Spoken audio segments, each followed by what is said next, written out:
नमस्ते। मैं नियति कुमारी नागार्जुन उमेश संस्कृत महाविद्यालय तरौनी की हिंदी की शिक्षिका हूँ। इस वीडियो में मैं निर्मला उपन्यास के बारे में बताऊँगी। यह शीर्षक शास्त्री प्रथम वर्ष के सिलेबस से ली गई है। यह उपन्यास प्रेमचंद द्वारा रचित है। प्रेमचंद हिंदी के महान उपन्यासकार, कहानीकार और नाटककार माने जाते हैं।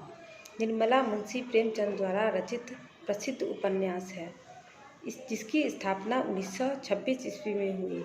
दहेज प्रथा और अनमेल विवाह को आधार बनाकर यह उपन्यास लिखा गया।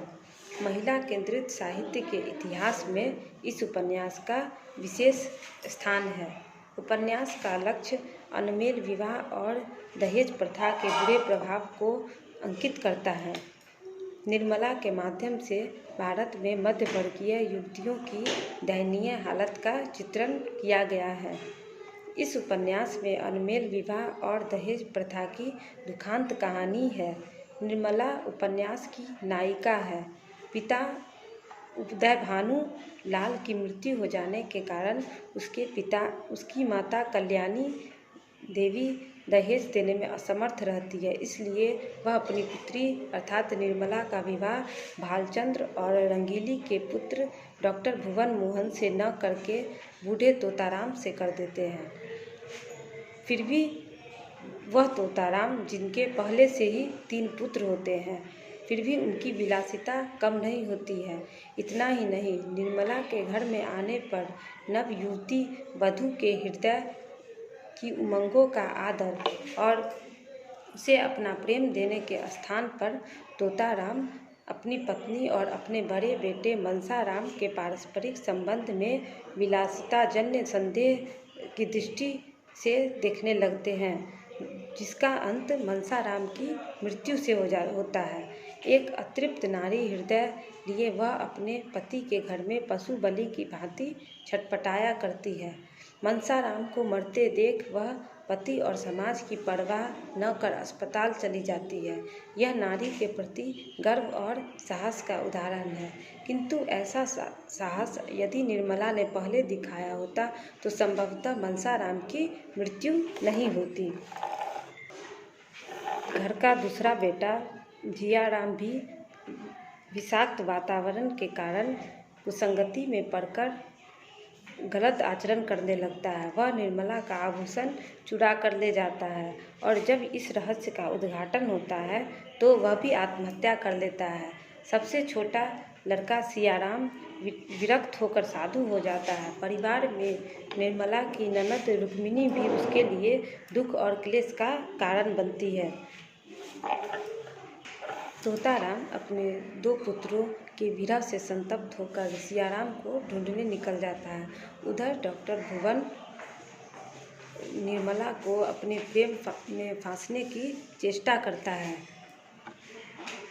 जिस समय तोताराम को मनसाराम और अपनी पत्नी निर्मला के बीच निराधार संदेह होता है तो निर्मला अपने पति के संदेह को दूर करने के लिए मनसाराम के प्रति निष्ठुरता का व्यवहार करती है, जिससे मनसाराम की स्थिति दिन प्रतिदिन गिरती जाती है और अंत में वह अपने पिता का संदेह दूर कर मृत्यु को प्राप्त होता है, अर्थात आत्महत्या कर लेता है।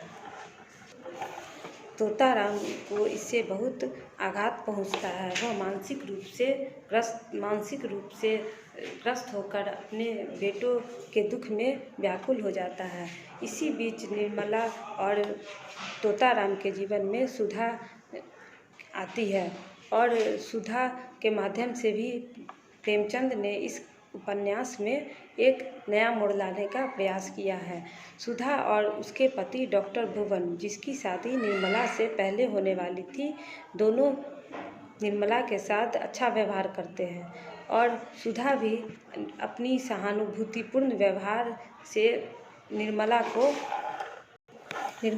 मुक्त कर देती है। वह निर्मला की छोटी बहन कृष्णा का विवाह अपने देवर से कराती है और साथ ही निर्मला की माता की आर्थिक सहायता भी करती है। निर्मला की छोटी बहन कृष्णा का विवाह होने पर सुधा के पुत्र की मृत्यु हो जाती है। निर्मला को भी एक पुत्री होती है जिसे वह अपने साथ लेकर घर लौट आती है। एक दिन सुधा की अनुपस्थिति में जब निर्मला उसके घर जाती है तो डॉक्टर भुवन अपना आत्मसंयम खो बैठते हैं और पता लगने पर सुधा अपने पति की ऐसी भर्त्सना करती है कि वह आत्मग्लानि से वशीभूत होकर मृत्यु को प्राप्त होता है, अर्थात आत्महत्या कर लेता है। इस घटना के पश्चात निर्मला के जीवन की विषादपूर्ण कथा अपने चरम पर पहुंच जाती है। प्रेमचंद ने भालचंद्र और मोटे राम शास्त्री के प्रसंग द्वारा उपन्यास में हास्य की सृष्टि की है। आकस्मिक रूप से घटित होने वाली कुछ घटनाओं को छोड़कर निर्मला के कथानक का विकास सीधे सरल ढंग से होता है। अर्थात इस उपन्यास के माध्यम से प्रेमचंद जी यह बताना चाहते हैं कि हमारे समाज में दहेज प्रथा और अनमेल विवाह की प्रवृत्ति अभी भी विद्यमान है। निर्मला की मृत्यु इस कुत्सित सामाजिक प्रथा को मिटा डालने के लिए एक भारी चुनौती है। जो निर्मला की शादी बहुत ही उम्रदराज इंसान से कर दी जाती है। यह हमारे समाज के लिए एक भयंकर अभिशाप है जिसे प्रेमचंद जी ने साहित्य के माध्यम से लोगों के सामने लाने का सार्थक प्रयास किया है।